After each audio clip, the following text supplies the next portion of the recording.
Maayong buntag mga kaigsuonan. Salamat kaayo nga ang panahon ug maayong adlaw nga diin ang atong schedule magapadayon ta karong adlaw.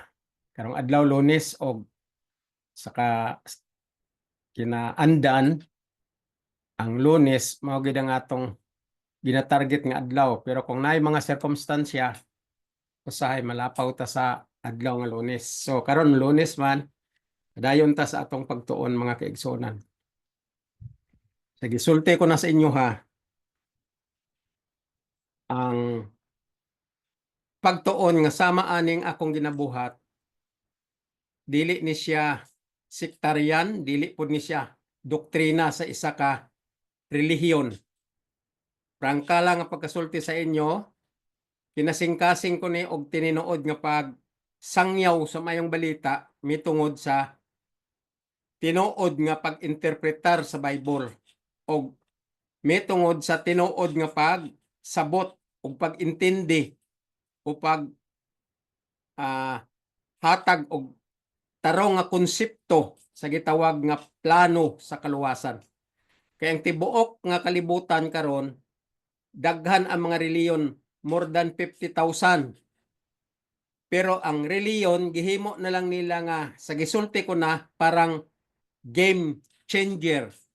Gihimo na lang nila nga murag kalingawan ang religion o gihimo nila ang religion nga worldly direction. Worldly direction. Kaya nga naman, ang kanya-kanya nga perception sa mga religion pasikatay. Kinsay daghan sakop, kinsay sikat nga fundamental doctrine, kinsay sikat nga magsusulti o magwawali, kinsay sikat nga popularity sa usa ka religion. Mo na ang ilang nga pag-intindi o ang ilang gitawag nga konsepto, ang ilang mindset talking about religion. Gihimo nila nga worldly pleasure, worldly interest, and worldly direction. Gigamit lang nila ang ngalan sa Ginoo, gigamit lang nila ang ngalan sa Bible, gigamit lang nilang basa-basa sa Bible tungod sa ila kunuhay nga religion, gigamit nila ang mga teksto sa Bible tungod kay sikat ang ilang religion, daghan sila sakop, o gapabilib nga bright ang ilang mga pastor, ang ilang minister, ang ilang mga leader kuno bright. Kay maayo mag-able sa Bible, maayo sulti-sulti sa mga teksto sa Bible nga dili mao ang interpretation. So ang labas, ang Bible nahimo na nila nga game changer. Mo na ang mga sulti diri, daghan na akong nakita diri sa Biblia nga di pronounce from the tip of their tongue saying that the Bible is like a game changer. Game changer. Kita mo lang na, dili ka kakita og insakto nga relihiyon nga nagatudlo sa tinuod nga tinudloan sa Biblia. Dili ka kakita karon bisan isa, bisan 1% point, bisan 0 point, walay religion sa tibuok kalibutan since the beginning. Wala gyud religion nga nagatudlo sa tinuod nga light sa plano sa kaluwasan or Word of God known as the Bible. Wala. Why? Dios Bible, Dios text of the Bible, Dios reading the Bible, Dios preach about the Bible, but the direction of their thought, the direction of their opinion, the direction of their interpretation is counterfeit by the devil. Why? I can say that more than 100% devilish teaching. Why? Because they didn't read the Bible in a correct and true interpretation of the message of the Bible, and preach to the people. They didn't do that. Wala nila gihimo na. Wala. Ang ingon ni Paul, don't let communication proceed out of your mouth. Okay? Sa Hebro 13:9, unsa ingon niya? Unsa ingon ni Paul? Don't do divert and strange doctrine in your own concept, in your own flesh, in your own power of the brain.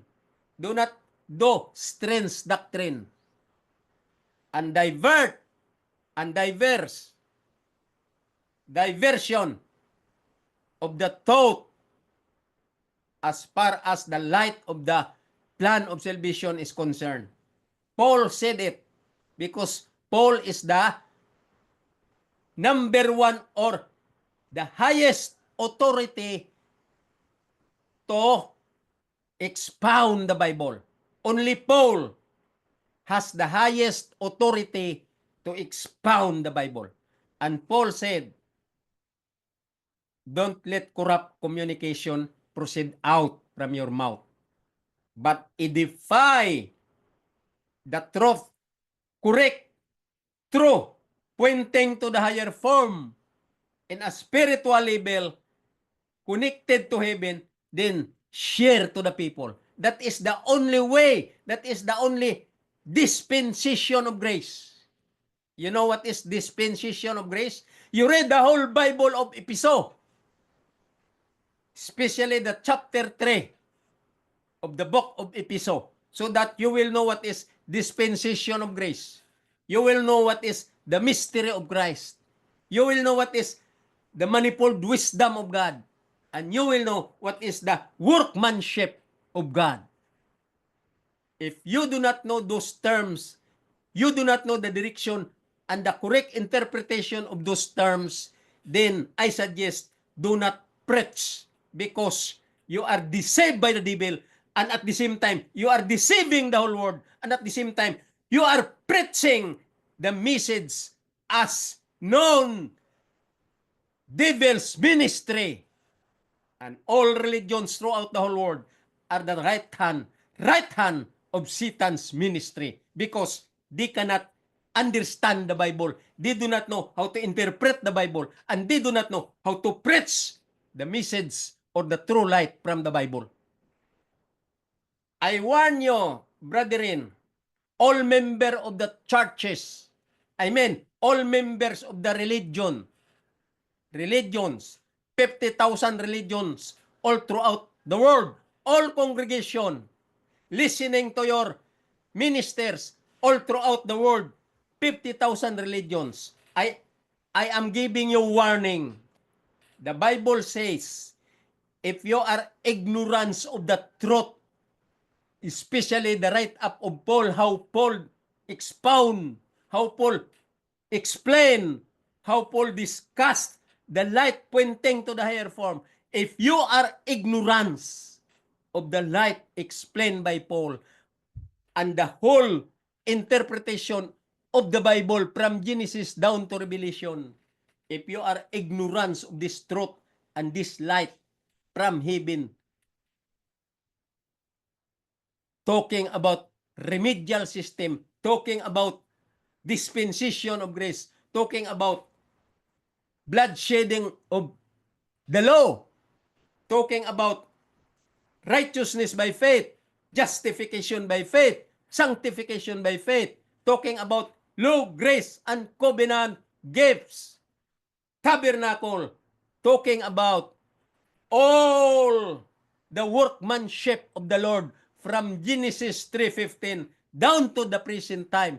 If you do not know how to interpret it, and you do not know the flow and the light behind this so many terminologies in the plan of salvation, as far as the write-up of the apostles, prophets, and especially write-up of Paul, if you are ignorant of these things, you are ignorant of this light, you are ignorant of this explanation, you are ignorant of this true and correct interpretation, you have no right to get into the gate of the city. The Bible says so. I'm not the one talking about it. I'm not the one saying about it. I read this in the Bible. I interpreted the right and correct interpretation of the Bible. I read it, the true message of the Bible, as far as the light of the plan of salvation is concerned. That is the direction. That is the warning. That is the requirements. If you have no knowledge about this true and light, the true light and correct interpretation of this Bible truth, as far as the plan of salvation is concerned, especially here in the write-up of Paul, light that Paul expounded, if you are ignorant to interpret the correct interpretation here in the write-up of Paul, you have no chance to get into the city prepared in heaven. You have no right to get into the gate of the city, which is the new heaven and the new earth prepared by the Lord for the sinners. If the calendar of the Lord will come, you know what I mean? The moment that the time frame of the Lord is already in the ripened time, it's already time that the Lord will erase the whole earth. And that is the executive judgment. Because when Christ comes for the second time, He will only get those who are faithful in His name, as known as the law. That is what the Bible says. Died in His name, known as the Ten Commandments, which is Christ. If you are faithful and you are doing such in a very fullness of God and godliness manner. You know what I mean? Fullness and godliness. Meaning, you are totally oriented about the light of the plan of salvation centered to the law, which is Christ. If you are not interested in my words today, this time now, if you are not interested to get all the direction what I am talking you all about this light of the plan of salvation right now, then I can predict, as far as the Bible is concerned, all people of this world that are not concerned, are not interested about this light that I am telling you, the correct teaching of the Bible, the correct consideration how to study the Bible, the correct good news from heaven to absorb the learning points, to absorb the proper interpretation, to absorb the true light, what is all about this Bible known as the plan of salvation. If you do not know how to scan, how to study hard, how to discover hard, and learn hard to get or acquire the knowledge of the wisdom of God. The wisdom of God from heaven directed to the teaching of the prophet and the apostles. If you don't have the knowledge means how to acquire the light or the true interpretation of this Bible truth known as the plan of salvation. If you don't have interest to acquire the knowledge, meaning to study hard and understand everything about the light of the plan of salvation, if you have no interest to acquire, because knowledge is something to learn, and that is knowledge. That's why Paul said, the wisdom of God and the knowledge of the said wisdom to be studied by the sinners. That is the true and correct interpretation. When Paul mentioned about the wisdom, that is the manifold wisdom of God known as the plan of salvation.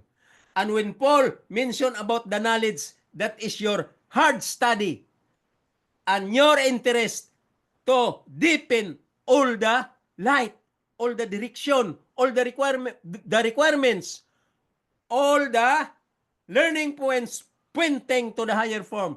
You ought to study. That is knowledge to be acquired. Then if you do not know, to know all these things, and you have no courage, and you have no interest to do this is a high calling now to be awakened. This is a wake-up call. How to study and how to acquire the knowledge of the plan of salvation or the light or the good news to be accepted in heaven, to be saved during Christ comes. So this is your warning for the last time. If you won't listen, and if you won't understand, and if you won't interested, if you are not interested, then the prediction is very clear.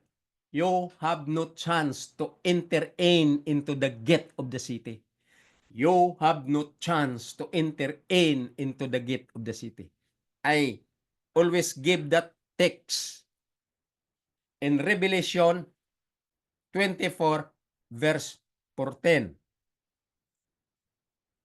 Study that verse and then link that verse to the write-up of Paul. You will learn the wide explanation, the very wide learning points to be understood, and the wide flow of the light of the plan of salvation, pointing to Revelation 24:14. If you don't have interest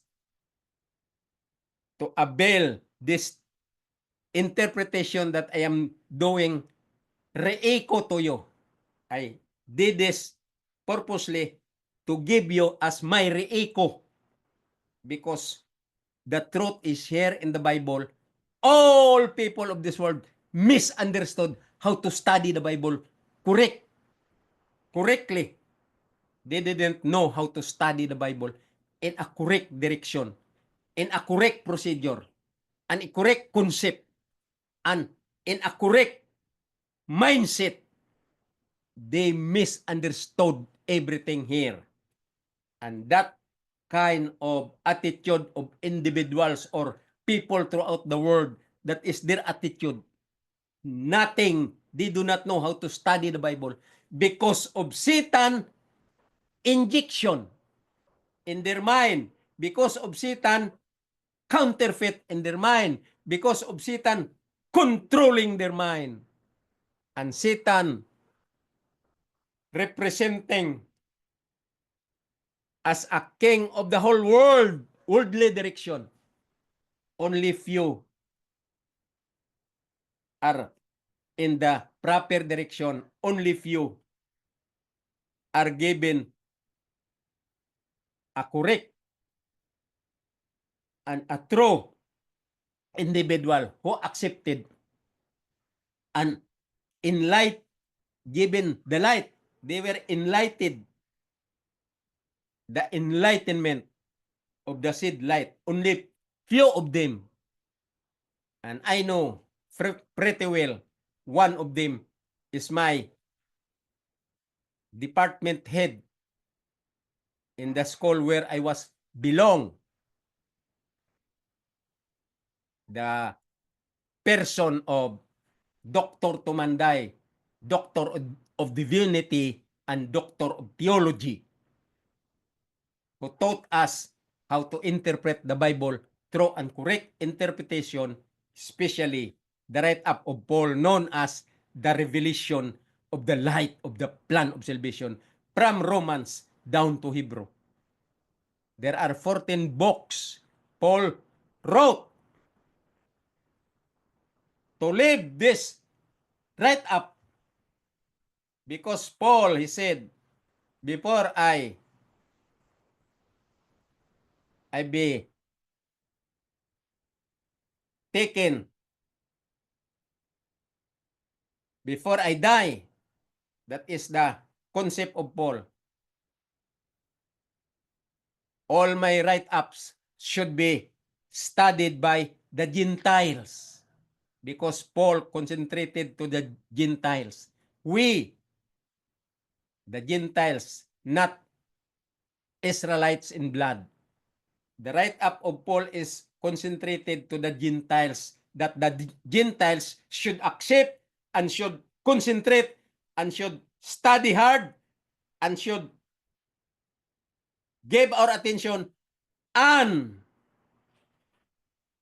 after we study, after we learn, after we be oriented and accepted all the light wrote by Paul, then we ought to practice it in our lives and be ready until Jesus comes. That is the only concept of Paul, why he wrote this book. I mean, this several books. Because the properties and personalities in heaven sent to him the revelation of the light of the plan of salvation. Only to Paul, the time. But the plan of salvation's light already given to the prophets and some of the apostles. But people did not understand, especially when Christ was here on earth. When Jesus started his ministry at the age of 12 years old, he preached, he pronounced all the light of the plan of salvation, but even the apostles, during the time that he called, still, they cannot absorb the proper teaching and the proper interpretation of the plan of salvation. Nobody. They cannot explain true and correct the words of Jesus as far as the plan of salvation's light is concerned. So, when Jesus there already in heaven, he chose Paul, that Paul should interpret correct and true interpretation to be expounded by Paul, and Paul wrote this for the Gentiles. Specifically, he led these write-ups especially to the Gentiles. So this time, mga kaigsunan, ang ako hangyo kaninyo, ayaw nyo usiki ang ako panahon samtang naapa ko'y dila, naapa ko'y strength nga gihatag sa Ginoo nga maka sulti pa ko diri sa YouTube channel because ako ra ang naka-absorb sa tanan nga ako classmate nga mga theologian during those days when I was in college. Ako ra ang naka-absorb ani. Ang uban, I don't know why. Because I did not see anyone of my classmate nowadays. I did not see any one among of them that doing what I am doing also now. I mean, they don't do what I am doing now. I did this re-echo to you because my conscience is guilty if I cannot do this alone. So I'm doing this alone. Ay mga classmate kong uban, ngano wala man sila gawali. Pareho sa akong ginawali. Ang Biblia dili na nato dugangan, maghimo tag topiko, maghimo tag religion dayon, maghimo tag daghan nga mga klase-klase nga mga concept, mindset of power of the brain. Then isagol-sagulan ta sa text sa Bible, sagol-sagulan ta sa history sa kalibutan, sagol-sagulan ta sa atong punto nga sense of humor, daw sagol-sagulan ta sa atong boasting of ourselves that we are minister, we know how to preach, but actually, that is not the truth. If you preach the gospel, it's not like that. That is not in that manner. Kung mag-preach ka sa gospel sa Ginoo, read the Bible, interpret all the text that you are reading, and then edify and share to the people in a true and correct interpretation pointing to the higher form connected to heavenly connection. That is the only way. Wala na. Basaha lang ang Bible, human mo basa, i-interpret maayo ang imong ginabasa sa tabang sa Holy Spirit nga mao ni ang truth, mao ni ang correct interpretation, mao ning punto sa learning points. Very hard, but the Lord will help you to make you clear in your understanding. Then, share it to the people. That's all. True and correct interpretation of the Word of God. That's all. Do not make topic. Dugang-dugangan daw sa imong mga sense of humor, dugang-dugangan sa imong mga idea nga kalibutanon, dugang-dugangan sa imong interest nga unod-non, dugang-dugangan sa imong pasikat nga pastor ka sa isa ka religion, kay ang imong religion daghan sakop. That is Satan's counterfeit. That is Satan's direction. That is Satan's snare.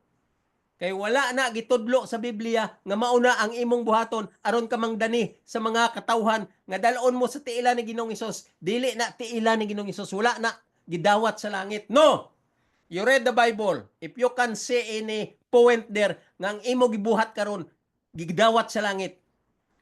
Ang makita lang diri nga imong gibuhat gidawat sa langit kung maintindihan mo ang write up ni Paul nga explain mo sa katawhan in true and correct interpretation, mo nang ginadawat sa langit. Dili nang imong preaching sa imong religion, preaching sa imong pulpit, sa imong lectern, nga murag kag kinsa dira ang artista nga singgit-singgit, daghan kag mga fans nga magpakpak-pakpak, magkinatawa, kay nindot ka magsulti. That is Satan's counterfeit. The Lord is very angry of that kind of teaching. Because you are not following the Bible. You are you detour the light or the direction from the Bible. And you are trodden underfoot the truth. And you change the truth into lie because of your own perception from the manner of your lust of the flesh in your heart, and teach them according to the thought of man, teaching of man, doctrine of man, and commandments of man. Paul said it here, many books that Paul wrote this here, like that. Kana nga klase sa pagtinudloan sa tibuok religion sa Biblia, that is counterfeit of the devil, because the devil is already succumb the whole world, and all people belongs to the properties of the devil, and you are under already to the umbrella of the devil. That's why the Lord said, if I will come again, can I see faith in this earth? I can say faith in the earth will I come again. That is the word of Jesus when He was here on earth. Kung magbalik ako sa yuta, you read the whole book of John. Si Jesus nag-ingon, kung magbalik ako sa yuta, may makita ba ako nga pagtuo diri sa yuta? Because only faith, the whole religion, throughout the whole world, 50,000 religion, they do not know what is the light behind the word faith. Bisan ang pulo nga pagtuo, wala ginila na intindihi ang pinakalalom o pinakalapad o spiritually level nga pagsabot sa pulo nga faith. They do not know what is faith all about. All religion throughout the whole world. Ang ila lang sulti sa Philippines, itawag nila sa Tagalog, faith means pananampalataya. Kita mo na kagago? Asa man kakabasa diri sa Biblia nga ang faith pananampalataya. Unsa man ay pulong sa pananampalataya? Deception na ni Satanas. Aron tagaan niya lang diversion ang word faith, pagtuo. Kung mao manggaling na ang tinuod nga interpretation sa faith, gitawag na sa mga Pinoy pagtuo. I don't know if that is a correct interpretation of faith because faith means obedience of the law. That's all. Pagkabugo aning mga klase ng mga magwawali. Ako galagot na ko, wala na ko'y mahimo. Kay dili ko ganahan maminaw aning magwawali nga wala gatuon sa Biblia. Faith means obedience of the law. Faith means obedience of the law. Basaha ang tanan nga write up ni Paul. Basaha ang tanan nga write up sa mga prophets and apostles. Kung makakita baka dag faith nga ang meaning niya pananampalataya. Ang meaning niya because you are devoted Catholic, you are devoted Iglesia ni Cristo, you are devoted Seventh-day Adventist, you are devoted Protestant, then you are receiving the word pananampalataya. You are entitled to be called pananampalataya. Kita mo nang kasmart ni Satanas. You are already ironed by Satan's strategy. You are already in the scope of the whole deception of the devil, and you are already prone to be put into damnation, so-called perdition. Perdition means lake of fire. You are losing your soul into the lake of fire. That is perdition. Isulti na ni Paul. Muna mga kaigsunan, kung kamo wala gyoy, kung wala gid mo'y interest sa kaluwasan sa Biblia, wala na ko'y mahimo. And I suggest to all preacher throughout the whole world, if you do not know the light of the plan of salvation thoroughly, hard study, and in a true correct interpretation according to the write-up of Paul, if you don't have that, if you do not know that, then I suggest mga magwawali nga wala gyud mga buot. Ayaw na lang pagwali kay ginadisave mong tibuok kalibutan. Tulubagon mo na sa Ginoo 100 times in the lake of fire. Sige mong pasikat sa inyong relihiyon. Sige mong pasikat sa inyong pagka minister kunuhay. Dako ang inyong sakop sa simbahan. That is Satan's counterfeit. Mao nang gusto ni Satanas. Nga ang tanan nga religion magsikat, magsiga aron ang tanan nga tao masakop sa tanan nga religion, sa mga simbahan, sa tanan nga religion nga counterfeit ni Satanas, nga property ni Satanas. Mao nang gusto ni Satanas. Ang religion gamito niya aron ma-maintain niya nga ang mga tao maintain under his wings, under his umbrella, under his commands, under his properties because of religion. And when Jesus comes, they were all caught in the act that they were under the wings of Satan's ministry. That's why Jesus said, when I come, can I say faith in this earth? When I come again. That is the direction of the word of Jesus. When I come again, can I say faith in this earth? Hinuktukin nyo na. Give time to think and think and think deep about that statement of Jesus. When I come again, can I say faith in this earth? Because faith is not pananampalataya. Dili na siya mao nga Diyos nun ka. Nagpakita ka nga, devoted ka. Diyos nun ka, debutado ka. Munang imo pananampalataya. Dili na mao ang luwason sa Ginoo. bisan unsa ka dibutado, Diyos nun ka. Pero ang imong direksyon sa impyerno, kay ang yawa, maayo pud magdala, nga Diyos nun tanawon ang iyang mga churches. Diyos nun tanawon ang mga reliyoso nga mga tao. Diyos nun tanawon ang mga religions, 50,000 religions throughout the whole world. Gusto ni Satanas, Diyos nun tanan. Kay aron, wala gyoy isa nga dili ma-under sa umbrella of the devil, under the wings of the devil, under the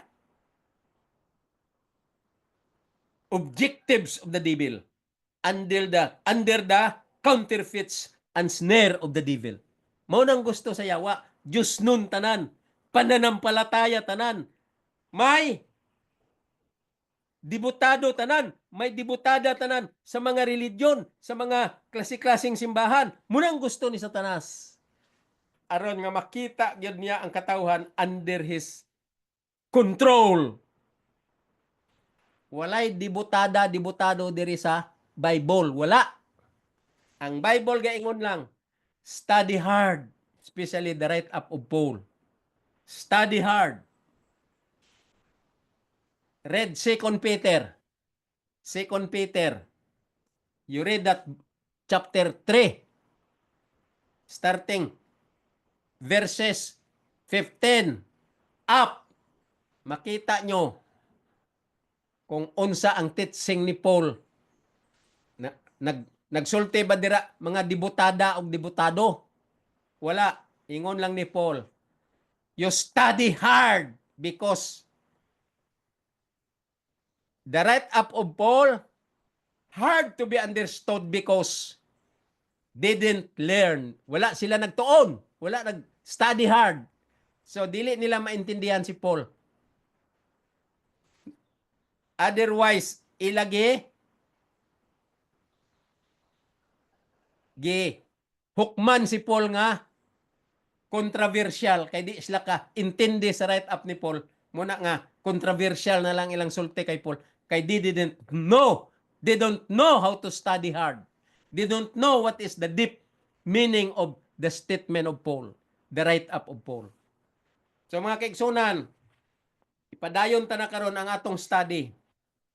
Ako gusto ko lang explain sa inyo ang naa sa akong kasing-kasing nga tininuod nga pag concern sa inyong kaluwasan nga mga katawhan sa tibuok kalibutan, because that is the only advocacy to rescue the perishing, because the whole world are inclined or prone to be perish before Christ comes. Everybody today are in the direction of perishing. You are in the lane, or you are in the line, in line to perishing, losing your soul into the lake of fire. So, concern ko sa mga katauhan, kay niya sa ako ang kasing-kasing nga gusto ko i-explain ang true and correct interpretation of the Bible. That's why, dili ko katulog, nga dili ko mawali ni, kay nga naman, dili ko masaysay ni, kay nga naman, nakita ko ang tibuok nga religion sa tibuok kalibutan. Through YouTube, through personal visitation,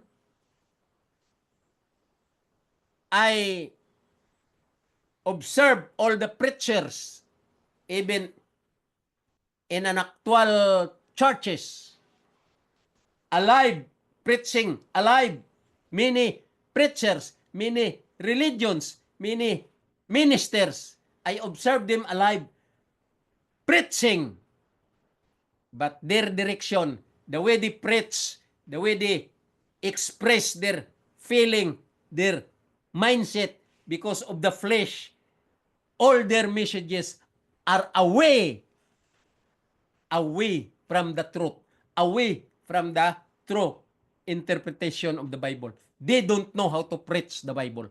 Mo nang ako observation sa tibuok kalibutan. They do not know nothing, no one in a right and proper direction, especially to interpret true interpretation about the write-up of the Bible, specifically in the write-up of Paul. Lalo na sa mga kasulatan nga sulat ni Paul, wala gi isa nga bisan 0% na lang nga pastor o minister nga nakasabot sa light sa plano sa kaluwasan. Wala gyud, wala. Muna ako karon gusto ko nga maintindihan nyo. Kay kung mahimo lang gusto ko tanan nga mga pastor sama sa akong mindset how to interpret true and correct interpretation of the Bible. Aron daghan na may magwali. Dili lang ako. Kay dili ko ni kaya nga mag-inusara lang ko.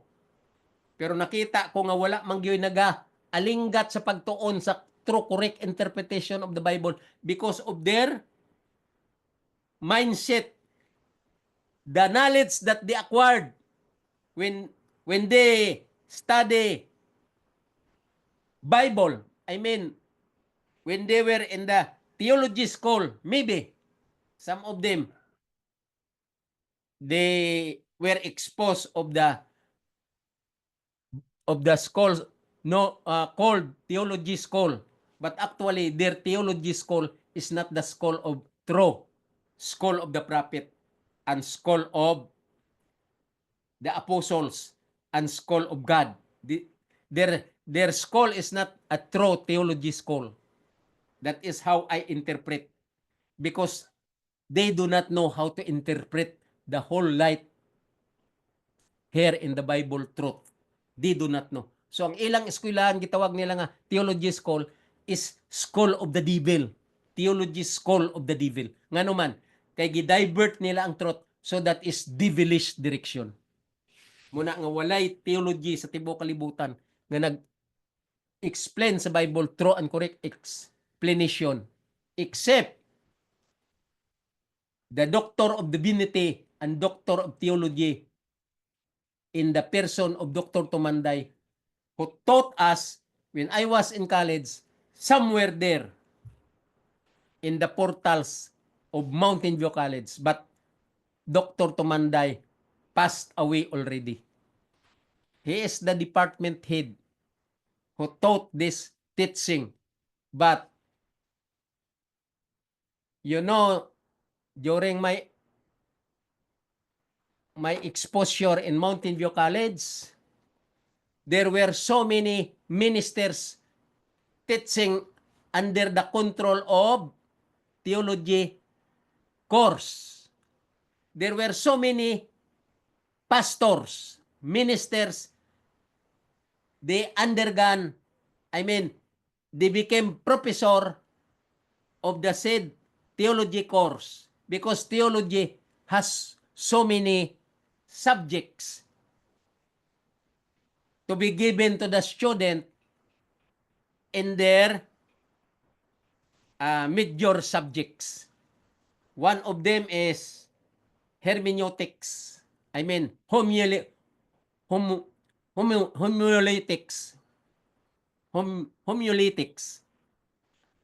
Homiletics. That is similar to hermeneutics. Homiletics. But their concentration only about those minister who are under that being instructor of homiletics. Their concentration only is about reading the Bible and teach the student how to interpret the Bible in a very shallow, in a very poor interpretation, and teaching their student how to preach unsaon pagwali nga dili mao ang direksyon. It's not in a proper direction. They are only interested to give their student a knowledge how to preach and how to read the Bible. That's all. Even they do not know how to interpret every term of the Bible, especially in King James Version book, King James Version translation of the Bible. they cannot understand. Most of the professor, they cannot understand. But our department head, known as Doctor of Divinity and Doctor of Theology in person of Dr. Tumanday, his subject that he is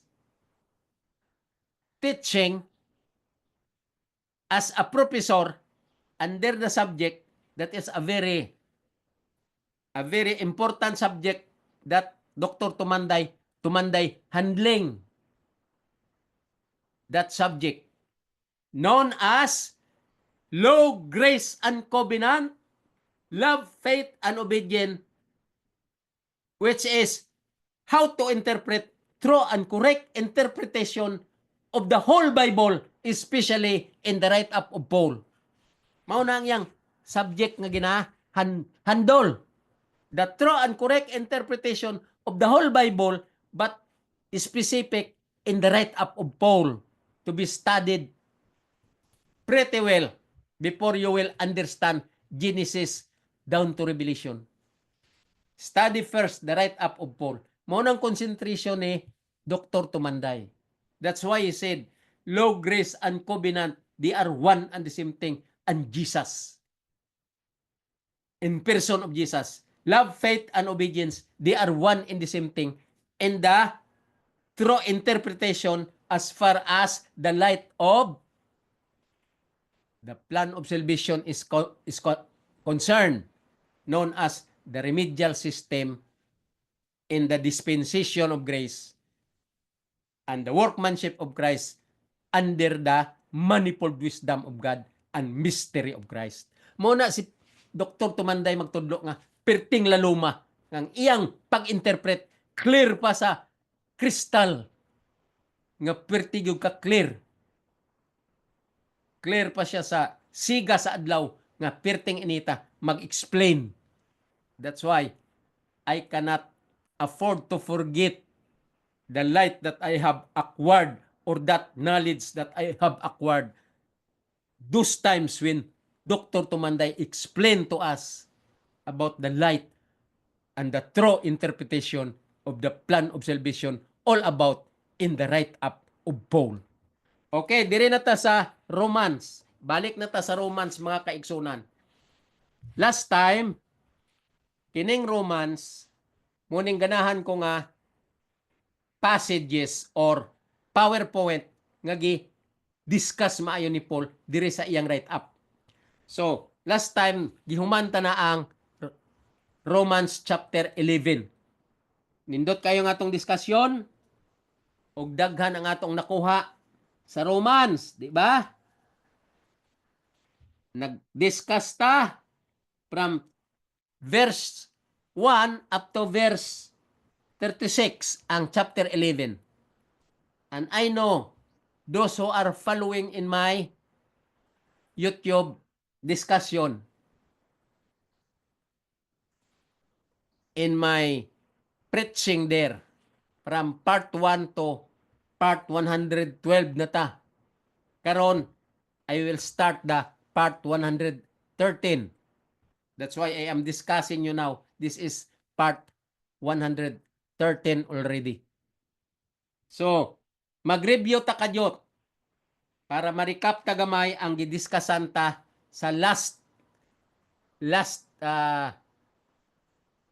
text or verse, last verses of chapter 11 of Romans.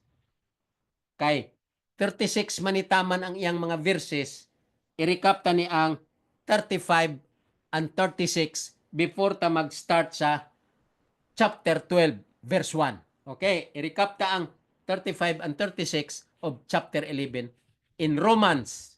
Kay mo ning ato gibayaan last week. Ingon niya diri sa 35. Kuha na ng inyo mga King James Version. Please, read with me and follow me. Understand my thought. Understand my explanation. Because we are here in a true interpretation already.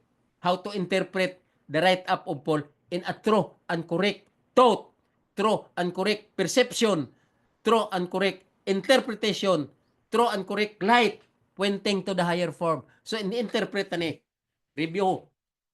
This time, i-review ta ang 35 and 36 nga verses sa last verses of chapter 11.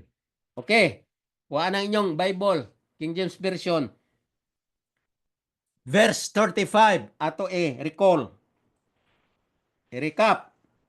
Ingon niya dire. Or who hath first given to him. Dili ba, gingon ko sa una last week nga si Paul iyag i-explain kung diin si Jesus o ang Ginoo nagkuha sa iyang knowledge, kinsa gahatag sa iya, kinsa ang ga-counsel sa iya. Wala gyud may maka-deepen, wala may makatungkad, wala may maka-explain, wala may wala may maka-fathom beyond, very deep and very high, and nothing can measure, because the wisdom of God is infinite and nobody can interpret more than the wisdom of God. So, dire ingon niya ni Paul, or who hath first given to him. Kinsa kuno ang gahatag ana sa Ginoo. Okay? Who hath first given to him, and it shall be recompensed unto him again.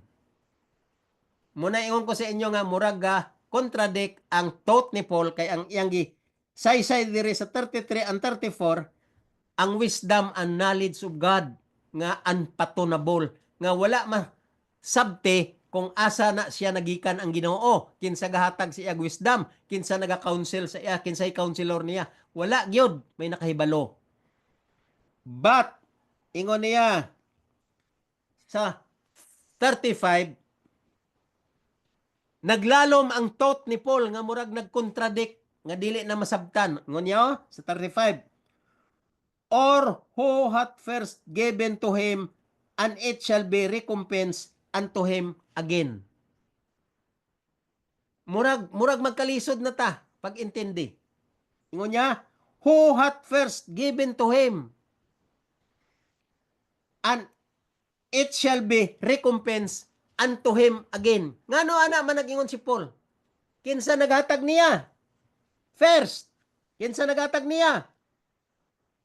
Og iya gi-make up, recompense sa iya usab unto him again. Ngano ana ang iyang statement sa 35? Wala na kaayo hatag og light from 33 to 34. Pag abot sa 35, naglalom kana sa mga tao nga di kasabot kay Paul. May himo na daw ni sila si Paul nga controversial.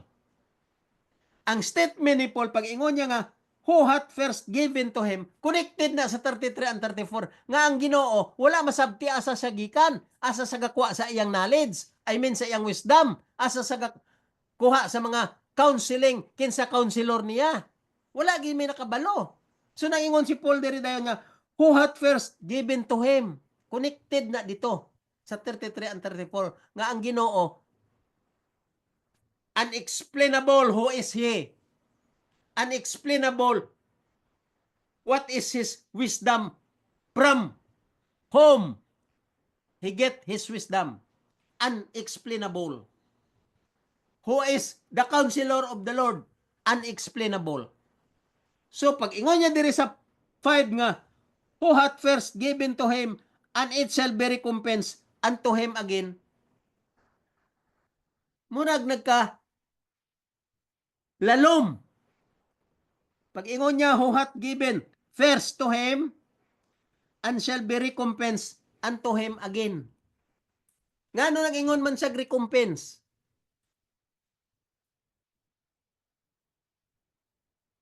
Kinsay naghatag niya?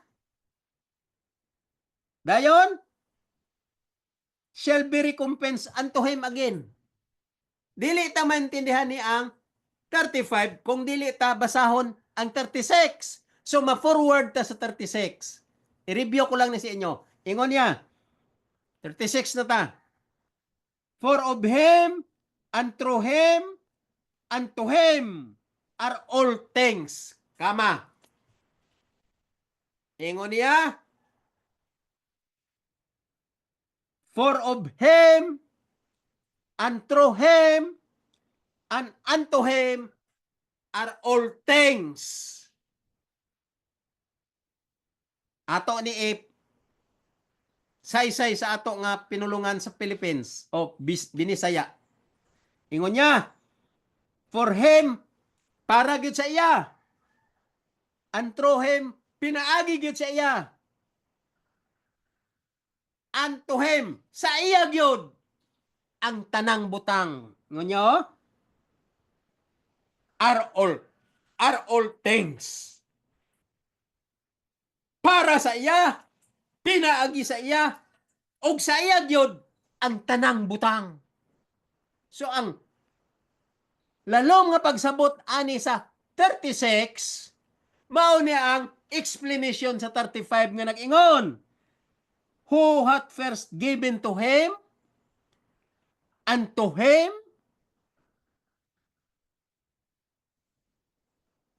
who hath first given to him, and it shall be recompensed unto him. Oh, you see? Again. Pag ingon niya diri sa 35, who hath first given to him, mao nang thought ni Paul nga dili matungkad. Mismo si Paul dili matungkad. Mo nang pangutanan niya nga, kinsa gyud kaha ang naghatag sa Ginoo sa iyang wisdom nga unexplainable. Dayon nang ingon si Paul sa 35, and it shall be recompensed unto him again. Kinsa naghatag sa iya siyang wisdom? Nga ang tanan naa kaniya, ang tanan pinagi kaniya, og ang tanan iya. Muna tong sa 36, I mean, sa 36. Nga na-recompense again. Shall be recompensed again unto him. Oh, shall be recompensed unto him again. Nga naman nga ana ang statement ni Paul. Kay dire sa 36, nag-ingon siya, ang tanang butang, iya. Pinagi sa iya. O para gid sa iya. Unsa man ang punto ni Paul?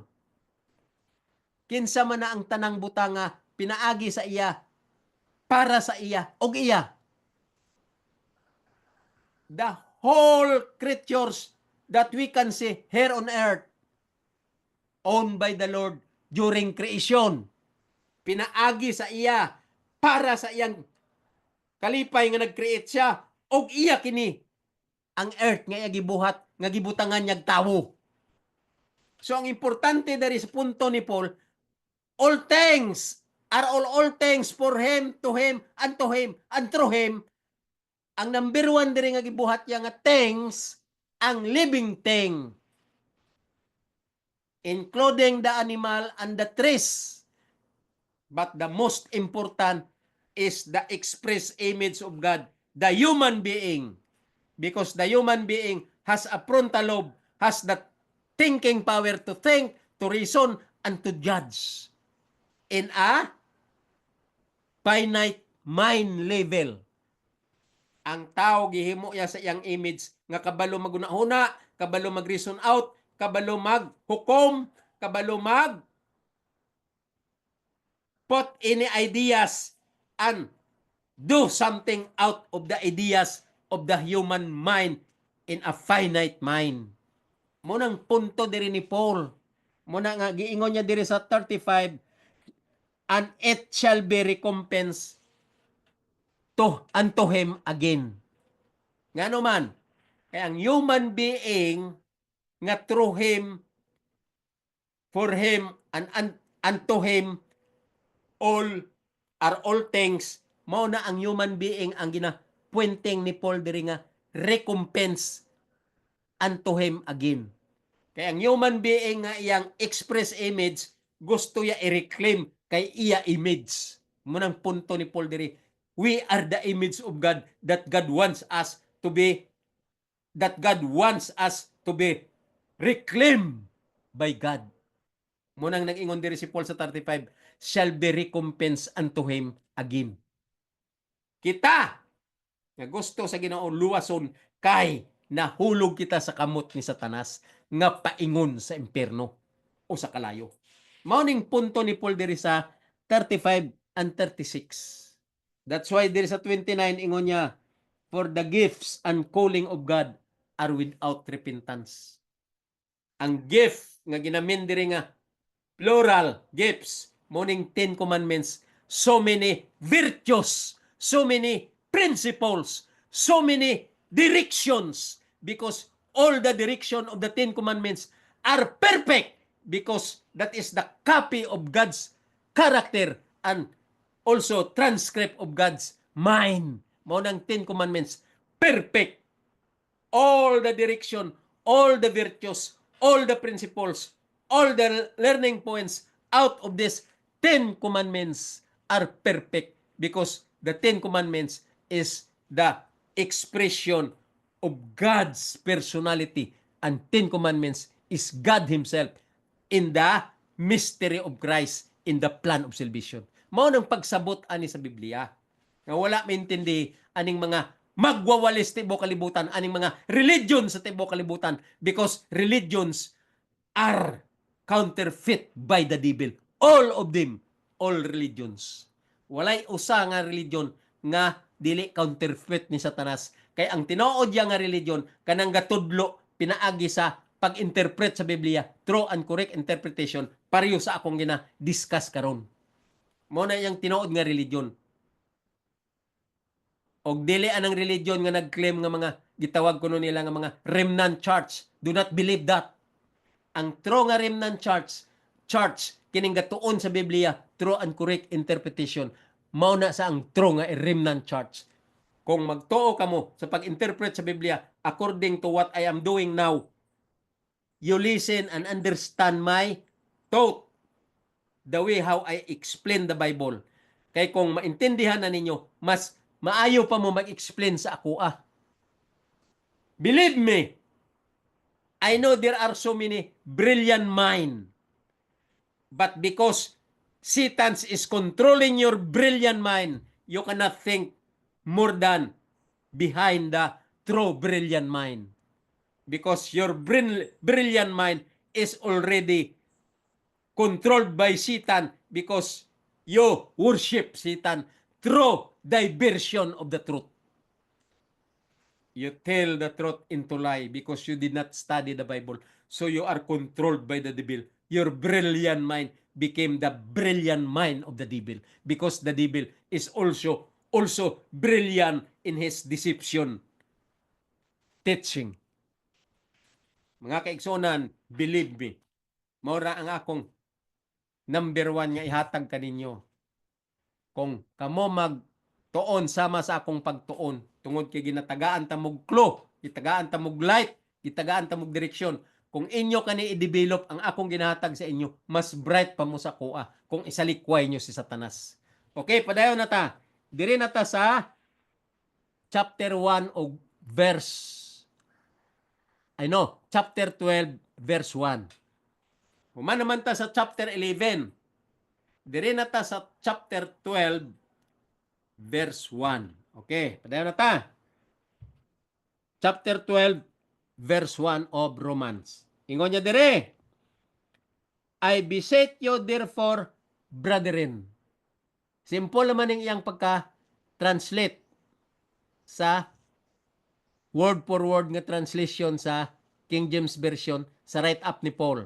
Ingon niya diri, I beseech you therefore, brethren, by the mercies of God, that ye present your bodies, tananta, atong lawas, present your bodies a living sacrifice.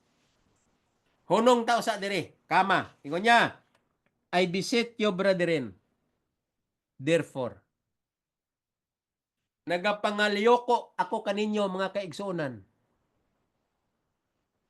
Nagahatag ako kaninyo og pagpahimangno mga kaigsuonan. Muna ingon ni Paul, magpahimangno ako kaninyo mga kaigsuonan. O Huna kamo mga kaigsonan, kaning ako gina wali kaninyo. Sa buhi pa si Paul. Pero karon bok na lang man ang nabilin sa ato, iyan na lang right up. So, muna ingon ni Paul, I beseech you, brethren, nagapahimangno ko og nagapangalyo ko kaninyo. Pinaagi aning akong sulat, akong libro. Ingon niya, by the mercies of God, step by step tani ang iyang sentence. By the mercies of God. Unsa man ang mercies of God? Kung maghisgot gani si Paul about sa mercy, mao na ang light sa plano sa kaluwasan. Ang tanan nga concept, ang tanan nga learning points nga ato tun-an nga ma-acquired ta as knowledge, mao na ang mercies of God. Ang mercies of God mao na sa ang plano sa kaluwasan. Part na sa plano sa kaluwasan nga mga terminology nga ginagamit ni Paul, mercy. Mercy of God. Meaning, ang kaluoy sa Ginoo mo nang light sa plan of salvation. Mercies of God. Okay. A living sacrifice. Mercies of God, that ye present your bodies a living sacrifice. Ang buot pasabot ni Paul, tunanta ang hatag nga plano sa kalawasan, ang tanan nga light sa plano sa kalawasan nga ma-interpretar ta sa tinuod nga pagsabot sa atong concept, sa atong perception, sa atong pag-interpret. Kung ma-interpret ta tanan insakto nga pag-interpret, ingon ni Paul, mo na ang mercies of God, ingon niya. Kung ato na ma-interpret og tarong nga pag-interpret, ingon niya, gapangalyoko ko kaninyo may kaigsuonan, that ye present your bodies a living sacrifice. Kay naa na ang light sa plano sa kaluwasan known as mercy or mercies. Nga no mercies, kay daghan man siya mga terminology nga ato tun-an, nga ato ma-acquire ang knowledge. So, ingon ni Paul, kung matun-an nyo na ang tanan nga direksyon sa plano sa kaluwasan ug ma-enlighten na mo, clear na sa inyong pangunauna, ikinabuhi nyo. Muna ang gusto ni Paul. Ingon niya, that ye present your bodies a living sacrifice. Magkinabuhi ka mo sa mercy sa Ginoo, sa light sa plano sa kaluwasan, nga inyo intindihan, ikinabuhi gid ninyo. Paningkamot gyud mo nga inyo ni siya iaksipar o inyo kani kinabuhi. Mo nang gusto ni Paul, sacrifice. Present your bodies, that ye present your bodies a living sacrifice. Dili ni sakripisyo nga maadto ka simbahan, maadto ka kada Domingo, Sabado, Biyernes o unsa dira nga adlaw, maadto ka simbahan. That is not the way Paul wants us to understand. Wala na, dili na mao. Ingon ni Paul, ingon ni Paul, that ye present your bodies a living sacrifice. Asa mo i-present? Sa atubang sa Godhead, sa atubang sa pagtanaw sa Ginoo, sa atubang sa mga member of the principalities of the heavenly bodies. Dito mo i-present sa atubang sa Ginoo ang imong living sacrifice. Wala sa nag-ingon nga adto sa church og mag pak sa pastor dito. Bantayan mo unsa oras mahuman ang wali sa pastor. Sacrifice kahulat sa pastor hantod mahuman. Wala nag-ingon ang Ginoo ana. Wala nag-ingon si Paul ana. Ingon niya dire, that ye present your bodies a living sacrifice. Ipakita lang ang imong lawas nga kinabuhi ka sa light sa plano sa kaluwasan because you have received the mercies of God or the light of the plan of salvation. So, kinanglan magkinabuhi ka sa imong pagkinabuhi. Present your bodies a living sacrifice. Mora! Wala sa nag-ingon nga, nag-sacrifice ka kay, naghatag ka sa imong kapulo, naghatag ka sa imong serbisyo sa pangdaog kalag, aron magdako ang membro sa iglesia, aron ma-profit ang presidente sa iglesia, ma-profit ang mga institusyon sa iglesia, ma-profit ang mga system sa ilang gitawag nga bylaws sa ilang religion, may bylaws kay paristro nila sa sect, aron nahimo na nilang business ang religion. Dili na mao nga sacrifice adto ka sa iglesia kay mutabang ka aron magdaghan ang offerings, madaghan ang tithes, kay daghan na ang mga followers nga nagtabang ka og pangdani didto sa simbahan. Dili na maong sacrifice nga ginamni ni Paul. Ingon niya, that ye present your bodies a living sacrifice after you have the mercies of God. Ang mercies of God, mao na siya ang tanan-tanan nga light nga naa sa plano sa kaluwasan, mao na sa ang mercies of God. Kaluoy niya sa tua. Kay naay ato intindihon og i-interpret tarong spiritual level og ikinabuhi. Mao na sang mercies of God. Og kung kinabuhi ka na sa mercies of God, that is your sacrifice as a living sacrifice. Wala siya nag-ingon adto ka simbahan, luhod-luhod ka dito, panguros ka dito. Singgit-singgit ka daw sa imong pastor nga, praise the Lord, praise the Lord. Wala na nag-ingon si Paul nga naon pag-sacrifice. Boast mo ang imong minister sa church. Mangdaog ka, sakop sa iglesia kay aron magtigom sila dito sa Seventh-day Adventist, dito sa Assembly of God, dito sa Iglesia ni Cristo, dito sa unsa pa to? Unsa pa tong sakopon? Ha? Daghan kaayo. Daghan kaayo nga mga iglesia. Romans, Catholic, unsa pa? Ha? Evangelical Church. Daghan kayo nga iglesia. Uban ka dito, kung member ka, sakop ka dito, pangdani kag mga tao aron maka daghan ang inyong sakop. Dayon ang institusyon may mga systematic bylaws aron matigom ang offering, ang tithes, and love offering aron magdako ang institusyon and a very big business. Mo nang labas nga counterfeit ni Satanas, strategy ni Satanas under the umbrella of Satan. Satan is very wise. Satan is very bright. Satan is very smart. He used the Bible. He used the minister. He used the church. The word church. To deceive the whole world. So far, the whole world today, kanang religion nga inyo giintindi, that is nothing. That is not the correct man of God to go to the religion and worship with their pastor, with their workers, because they have their own religion. That is not the way how to interpret the Bible. Ang ingon lang sa Biblia, interpret the Bible through and correct interpretation, then ikinabuhi mo ang light nga mo na ng sacrifice, a living sacrifice, your body. Ikinabuhi mo. Dayon, i-edify. I-magnify mo maayo ang imong pagkinabuhi ug ang imong nahibaw-an. Then share. Share to the people. Share nga magpareho pud sila sa imo nga kasabot sa plano sa kaluwasan. Share aron sila pud magkinabuhi sa plano sa kaluwasan. When Jesus comes, then many of you will be gathered by the Lord because the Lord knows His people. The Lord knows the sheep that belongs to His pasture.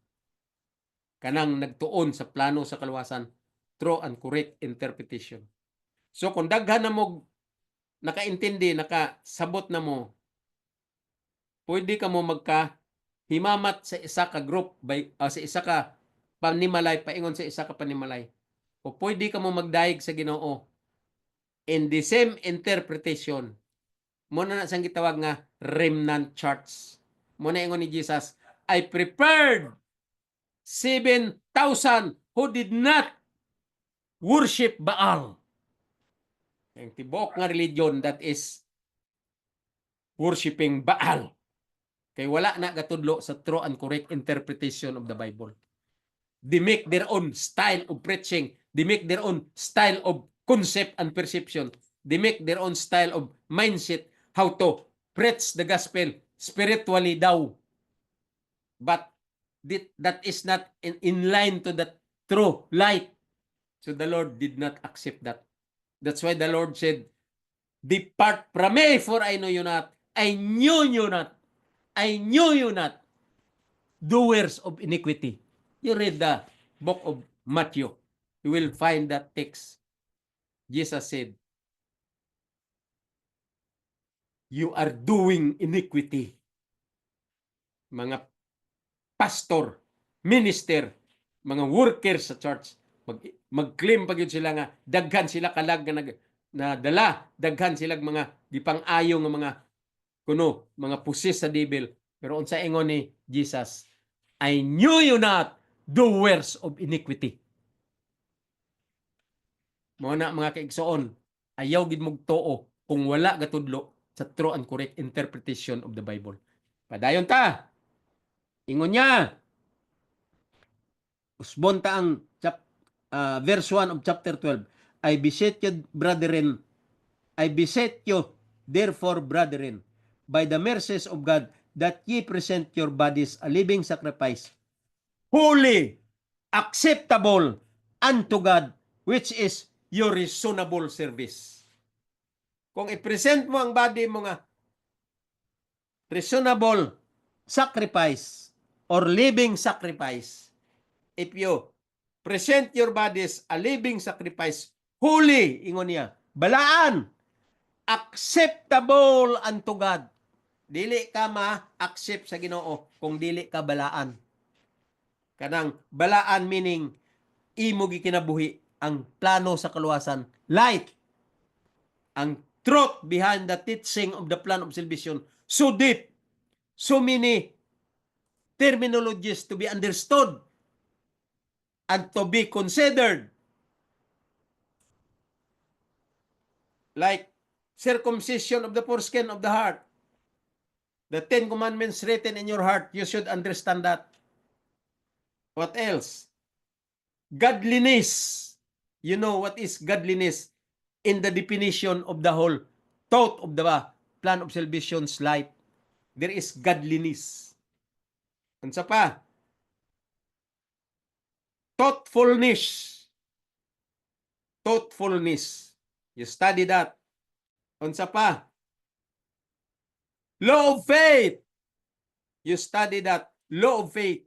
Nana sa write up ni Paul sa Romans. And law of work. Ang ako teaching, dili ni siya salvation by work.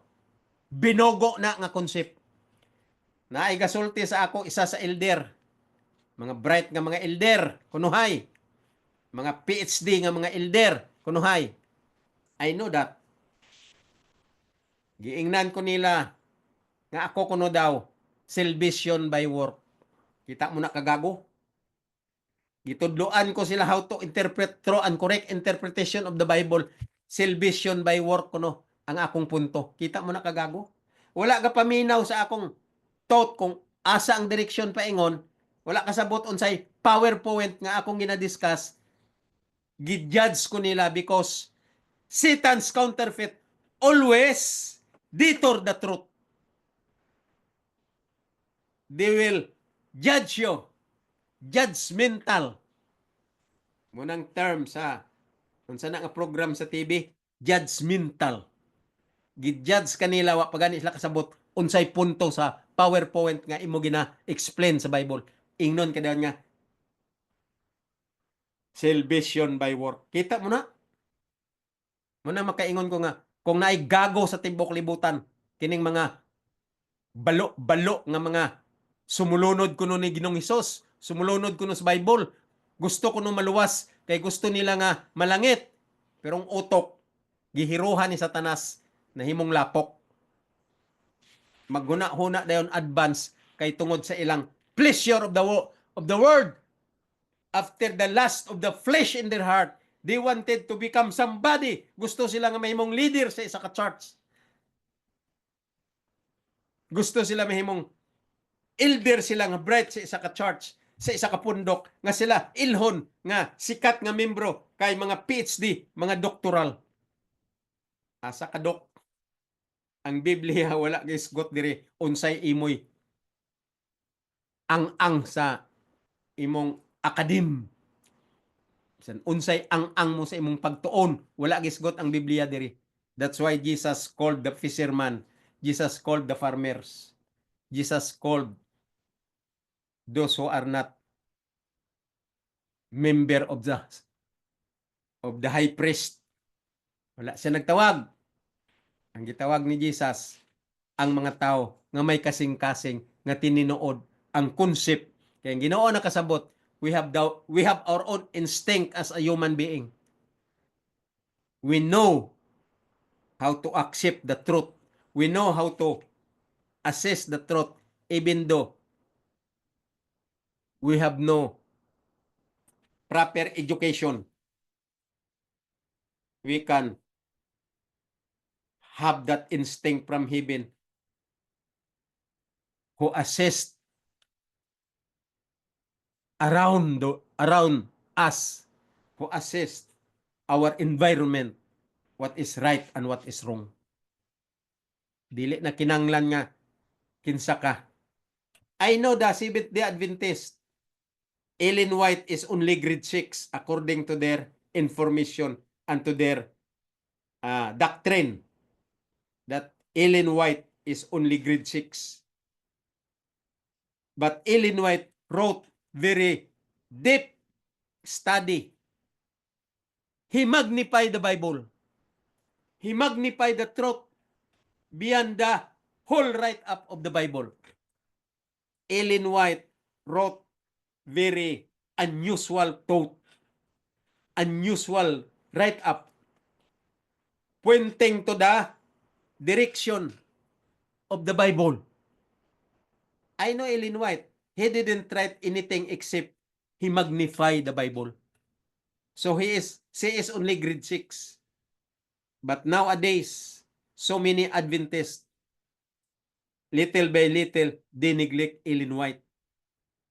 And so, their pastor, their minister, already nowadays shouted that the law cannot be saved because the law is only good for what is right and what is wrong.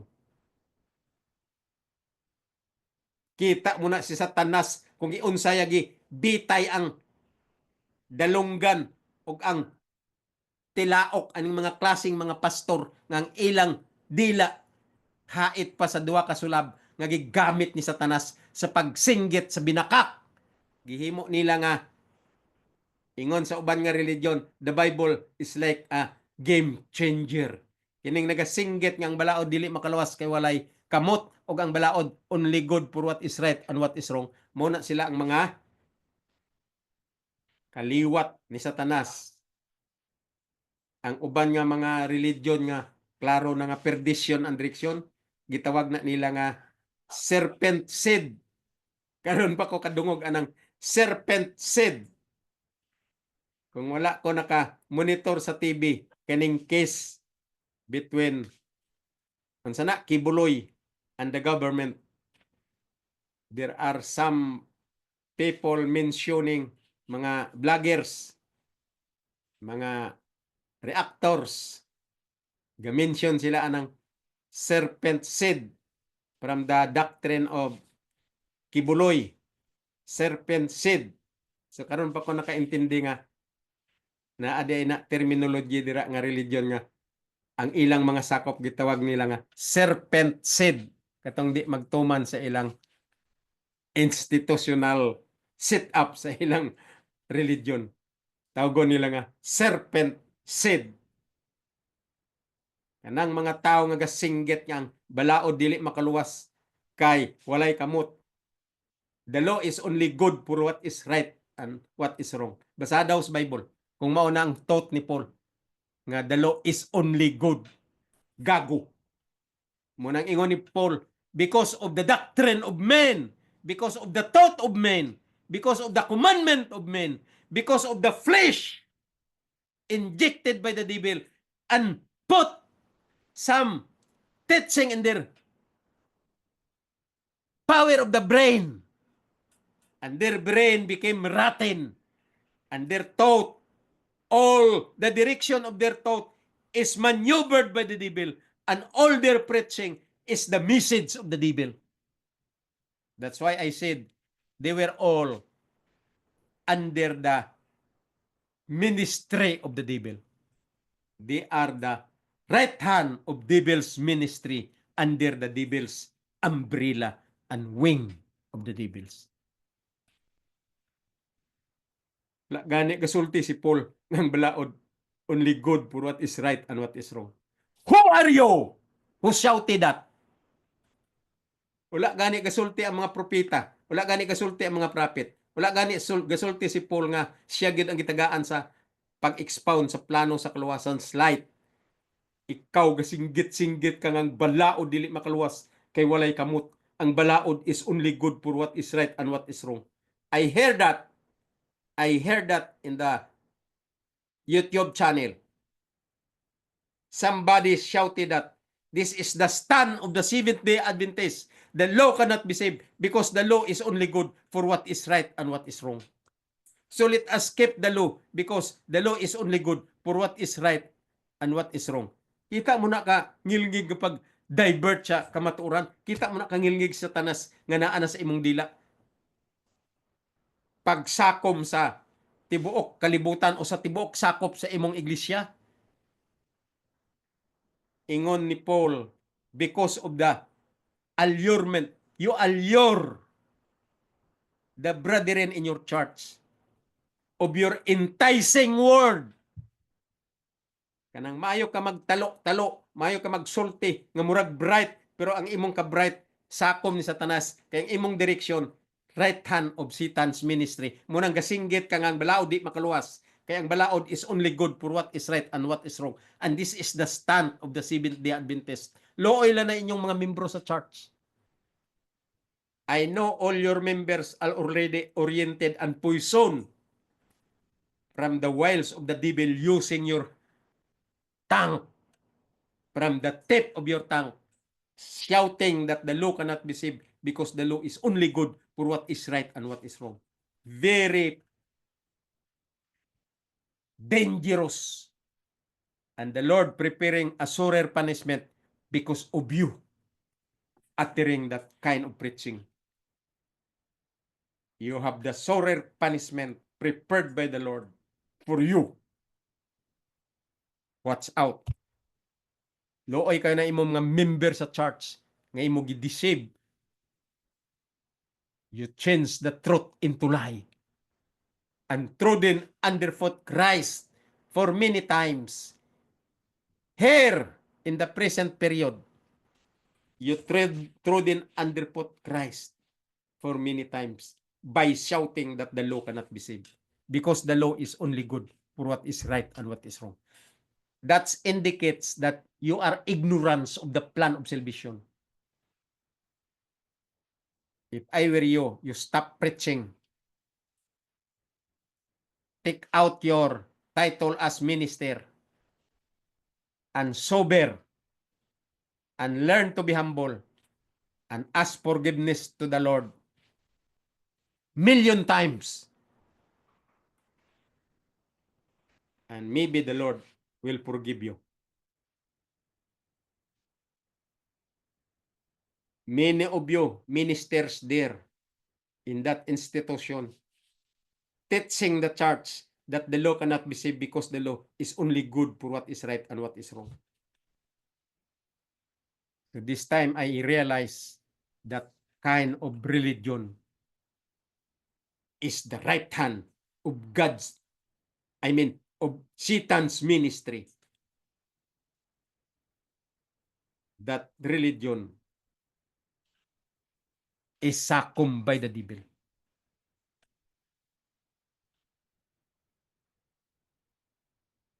You are deceiving your members in the church. Looy kayo ng mga membro sa church nga magtuo kay pastor gud mo.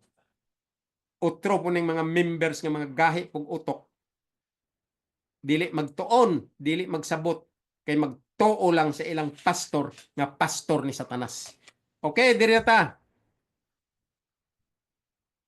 Ingon niya, present your bodies a living sacrifice, holy, acceptable unto God, which is your reasonable service.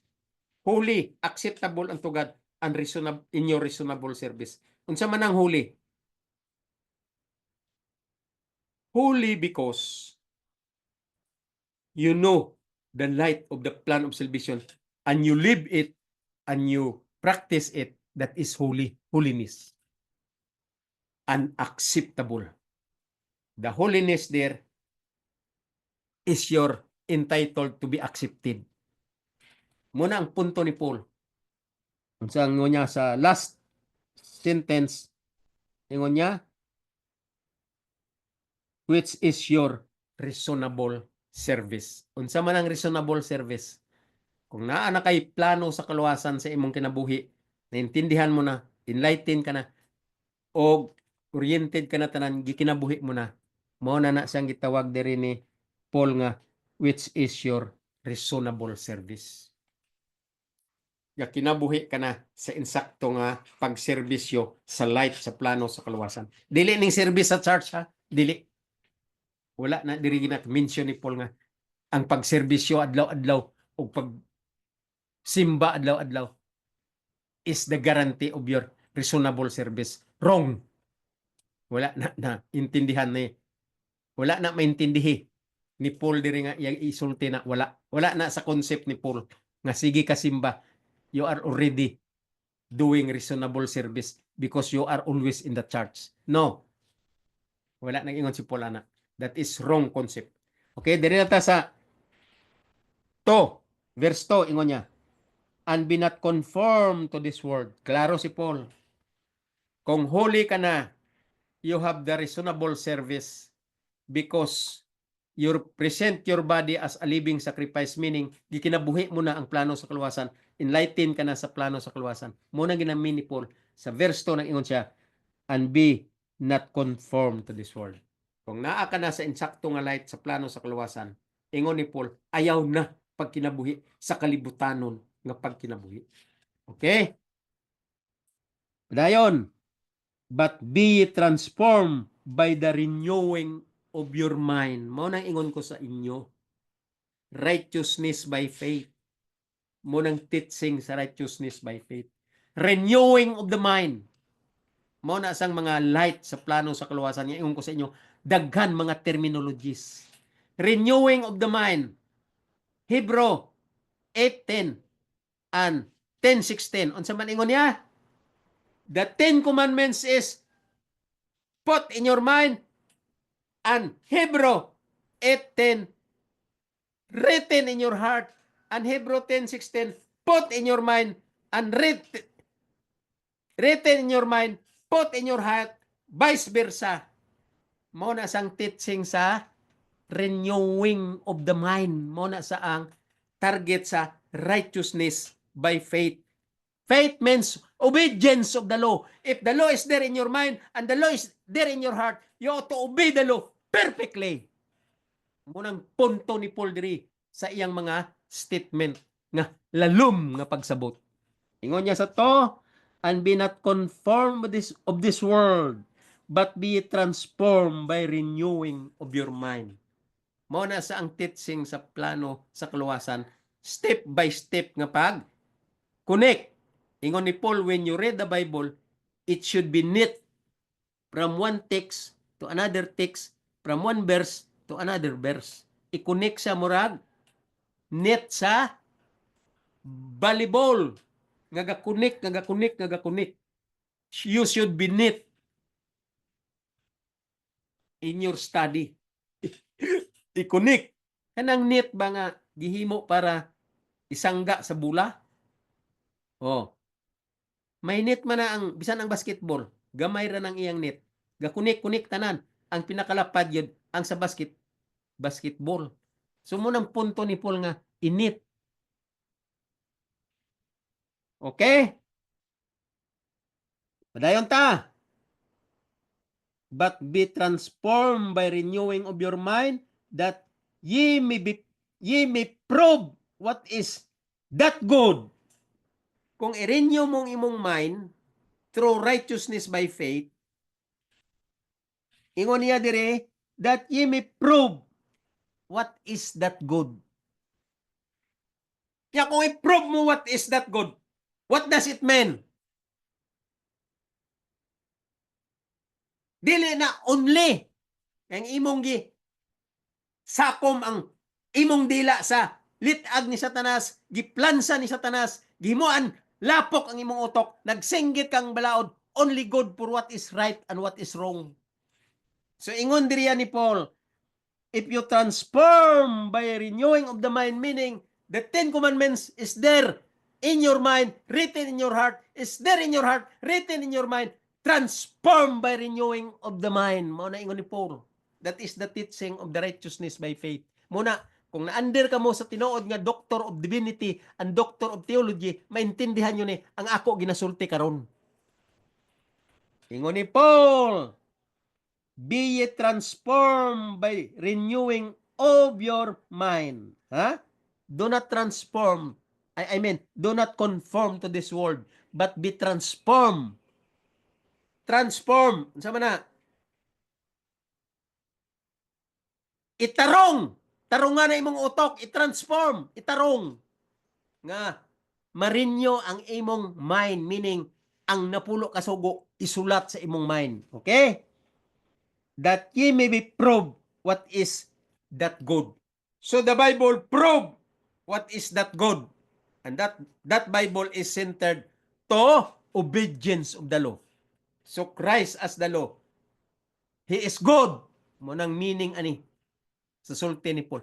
This is the way how to interpret the write-up of Paul in true interpretation pointing to the higher form in a spiritual level. This is the way. The concept that we ought to learn and understand in the write-up of Paul, this is the way. What I am talking all about you now. Ingon niya, that ye may be proved what is that good, unacceptable, and perfect will of God. Good, acceptable, and perfect law of God. Because will is the 10 commandments. That is the will of God. The law. Munang gasenggit kang balaod dili makaluwas. I will repeat and repeat this again. You have that surer punishment. Ingon ni Paul, you have that surer punishment prepared for you, that you will suffer million times into the lake of fire. Because of that surer punishment, you shouted that the law cannot be saved, because the law is only good for what is right and what is wrong. Only good. Paul says here, saan ta usab ang to? And be not conformed to this world, but be transformed by renewing of your mind, that ye may prove what is that good and acceptable and perfect. What is good, acceptable, and perfect? The will of God. Sama ng will of God? The 10 commandments. Transform your mind. Acceptable. To prove what is good. Unsa pa? Unperfect in obeying the will of God. May singon dayon ka nga, taka ra na si Bal, wala man dira obeying the will of God. Kay gago ka. Ang Biblia gani, interpret. Gago. Mo na daw ninyong i-counterfeit sa ako o i-counter sa ako nga wala man na nasulat dira nga obeying. Ngano ingon man ka nga obedience of the law. Kay gago.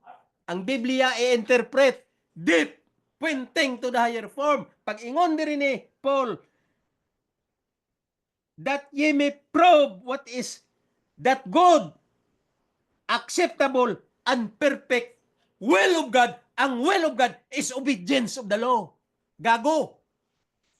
Mao gani na ang Bible i-interpret, dili i-apply, actual. Kay iyan na ni Satanas nga concept. Iyan na ni Satanas gitudlo sa utok mo. Kay aron mabitay ka uban ni Satanas. Dugay ka nagibitay. Gipasagdan ka pa lang diri. Kay Satanas wala pa man nabitay. Uban ka ni Satanas. Maglangoy dito sa imperno balang araw. Tungod kay paggawas na po nimong pagkapilosopo, amo na ingon ni Paul, philosophy of men, doctrine of men, thought of men. Because of the flesh. Scooper. Beware of the evil workers. Paul said it here in his write-up. Scooper, in a fleshly manner, philosophy of men, teaching of men, commandment of men, they were all evil workers. Then Paul said, beware of the evil workers, like you, shouting that the law cannot be saved because the law is only good for what is right and what is wrong. Read this text, this verse, Romans 12, verse 2. Basahan ni, i-analyze ni maayo, utok-utokin ni pag-interpret. Kaya di man kaka-interpret, ni ako karong ga-interpret sa imo, paminaw. Ingon niya, and be not conformed to this world. Verse 2 pata. But be ye transformed by the renewing of your mind. Mao na sa ang written in your heart and put in your mind, written in your mind and put in your heart the 10 commandments. Mao sang renewing of your mind. That ye may prove what is that good.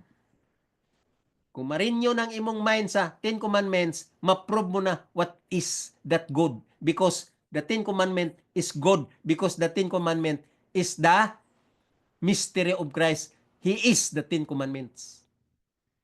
Ingon diri ni Paul, that ye may prove what is that good and acceptable. Muna si Christ, good and acceptable. The law and perfect will of God. Mao nang balaod, karakter na ni Jesus.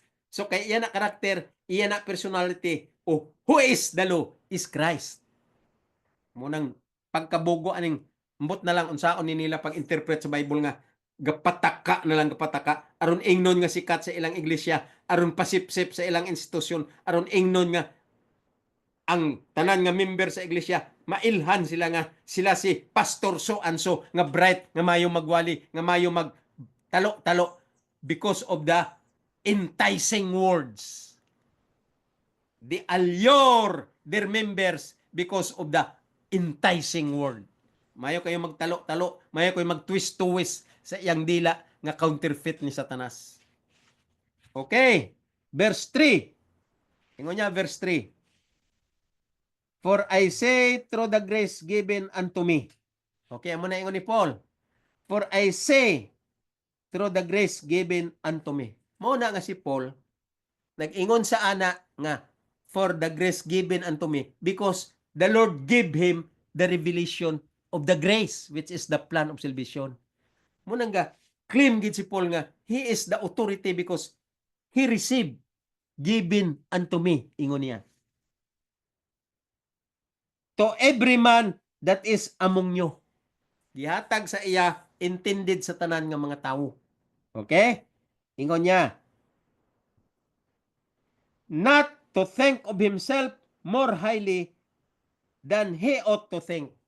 Tanawa, giwarningan ka na ni Paul. Ingon ni Paul, ako nga nakareceive sa plano sa light, sa plano sa kaluwasan, para ni sa inyo. Nga dili mo magpasigarbo sa inyong kaugalingon. Ano ingon ni Paul diyo? Not to think of yourself, think of himself more highly than he ought to think. Ihatag ni sa kuha ang plano sa kaluwasan para sa mga makasala o sa inyo nga wala kasabot sa plano sa kaluwasan. So, gina-expound ko ni para sa inyo nga dili ka mo mag pasikat sa inyong kaugalingon. Dili nyo i-exalt ang inyong kaugalingon. Dili mag-high pride. Ingon niya, not to think of himself more highly than he ought to think. Ikaw nga pastor nga gasinggit ngang balaod dili makaluwas, giwarningan ka na ni Paul nga dili ka maghimo-himo sa imong kaugalingon nga hukom, dili ka maghimo-himo sa imong kaugalingon nga persepsyon, dili ka maghimo-himo sa imong kaugalingon nga interpretation sa imong kaugalingon nga concept, sa imong kaugalingon nga power of the brain, sa imong kaugalingon nga counterfeit ni Satanas. Ayaw paghimo-himo og judgment sa Ginoo. You judge God. Cannot be saved, ha? Tan-awon taron. Ingon niya, for I say through the grace given unto me, to every man that is among you, that to think of himself more highly than he ought to think. Kita mo na ingon ni Paul? This statement or these sentences wrote by Paul in verse 3, very simple to understand. Very simple to interpret, pointing to the higher form. Pero di pa ka nag-interpret ani, kaya imong gusto ang dictation of the flesh, the lust of the flesh in your heart because of the pleasure of your himself, of yourself, I mean. The pleasure of yourself. Ingon diri ni Paul, highly than he ought to think. Very high, he ought to think of yourself. That's why you shouted, the law cannot be saved because the law is only good for what is right and what is wrong. That is your judgment. That is your pronouncement from your own concept, iron by the devil in your mind. For your own concept, injected by the devil in your mind. For your own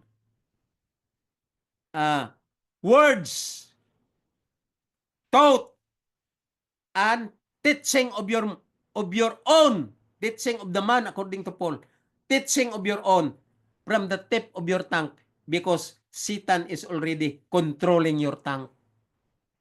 Munang nagsinggit ka ng balaod dili makaluwas kay walay kamot. Ang balaod is only good for what is right and what is wrong.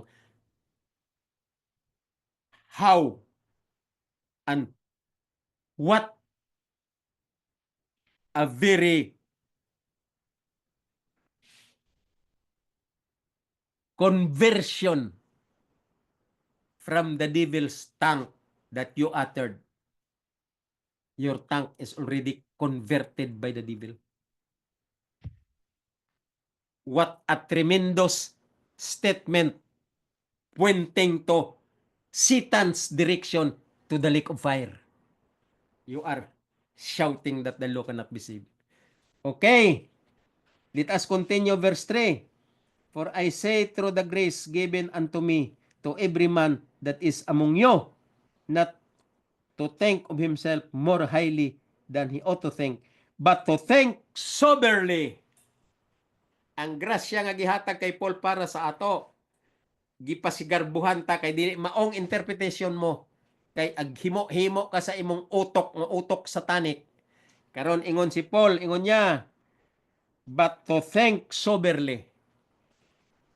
Hinanglan ka mag-sober. Ano man ang soberly? Hinulsol ka 1,000,000 times there in the presence of the Lord.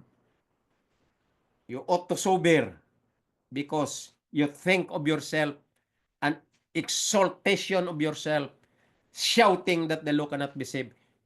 You ought to sober. Maghinulsol ka. Ingon ni Paul.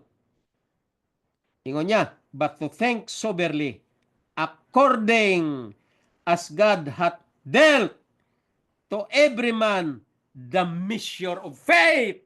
You see? Maghinulsol ka sa imong pagsinggit ngang balao dili makaluwas.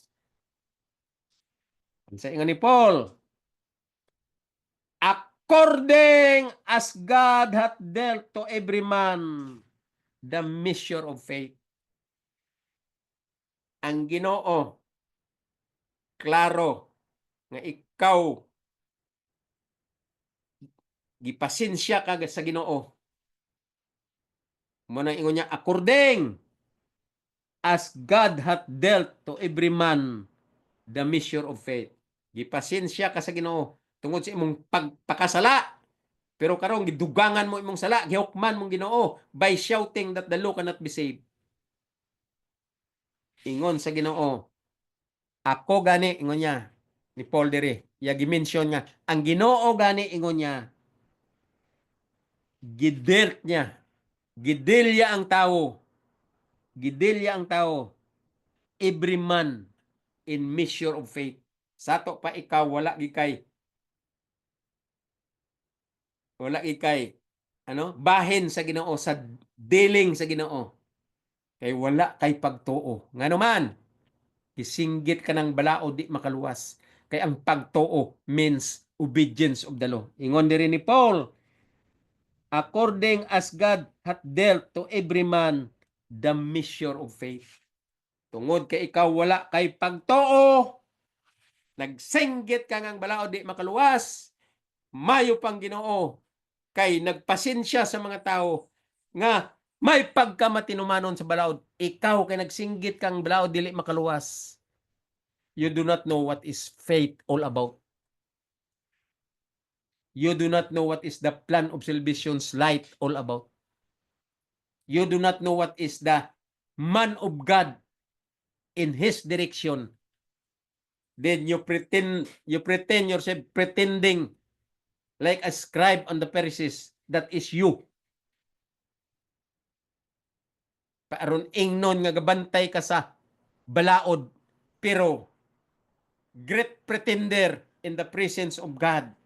Someday you will see the result of your being hypocrites, great pretenders, more than the scribes and the Pharisees, because you judge God by shouting, the law cannot be saved.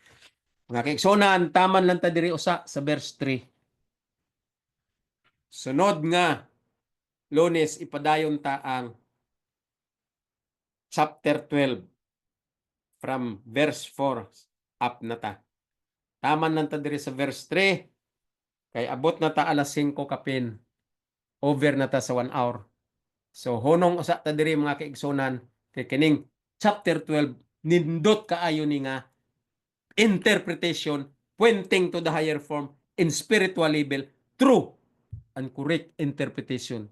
Mao ni siya ang mga PowerPoint nga gusto ko iuna interpret sa inyo aron kamo mismo dili pa late, dili pa ulihi ang tanan, makaintindi na mo unsay ang truth sa Bible diri sa kasulatan sa plano sa kaluwasan nga gi-reveal kay Paul aron maandam kita tanan nga nagtuon, kita tanan nga nag-study hard, kita tanan nga nag-interpret correct nga pag-interpret sa Bible.